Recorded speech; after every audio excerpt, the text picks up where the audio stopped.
We have been lacking good leaders in the US for the past few decades now. We haven't had a good president or politician that has successfully appeased more than half of the population and stick by their promises. And with this deficit in leaders that inspire hope into us, it has made our government inefficient. Because without someone on the mantle, this ship is destined to sail at sea forever, adrift with no key purpose. Yet we look to one role to fix all these problems, and that role is the president. We have been constantly hoping for a president to fulfill his passengers and to sail this country to a better future. But time and time again, we have failed to choosing someone with this capability, with all our presidents falling short in one way or another, disappointing everyone. Yet we keep desperately trying to search out for that person, even though everyone who is elected to be captain is trying to fill shoes that is impossible to fill. And I will now discuss the reasons for this case. One is that the president can't do or fix everything like we believe. Our founding fathers specifically designed it that way, because their main concern was this country falling into a monarchy, with one person having complete control. So to prevent this, they divided up the power of the country so no one man could get access and control over the whole government. And they knew that one role had the highest potential of doing this, and that was the president. So they limited his power the most, forcing most of his choices go through the House and Senate first before getting approved. Yet, we the people are under the impression that the president can do almost anything. Even the people who are running for president believe they could do anything once they get into office. And this creates a whole host of problems, because the person running for office believes he would get so much power, starts to list off everything he would do to fix this country.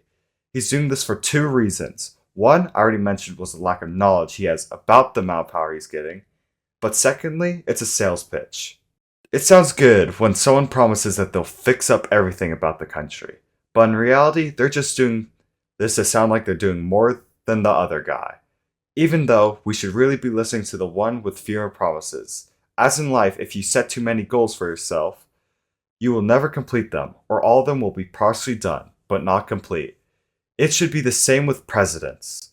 We shouldn't be trusting the person that promised hundreds of things. We should be trusting the guy that promises a few.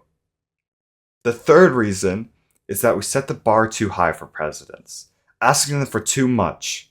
And when they can't reach that bar, we are left disappointed. We need to lower this bar, and we will realize that most of them weren't that bad at all. The fourth reason is that most good leaders aren't interested in becoming president at all, because if they do, their entire life will be checked if you've done even anything remotely bad, and have the media constantly on you 24/7. You sacrifice yourself a peaceful life, one without a camera in your face. Also, it is one of the most stressful jobs in the world. With trying to appease a whole country, it could get to you and make you question every decision you're about to make. And this has made our old presidents visibly age after their terms. And those, plus the current volatility of politics, it makes it seem you have to be crazy to run for president, which brings me to my next point.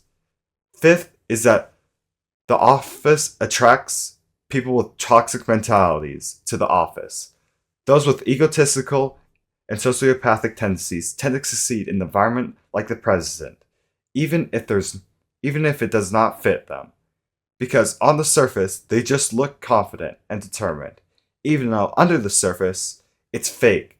It's fake confidence, built up from them just believing that they're the only ones that can do this, lacking any humility. And their determination is also fake, with them entirely disregarding the opposing side's point of view, lacking any empathy for them. These five things have accumulated in the decline of the United States leaders.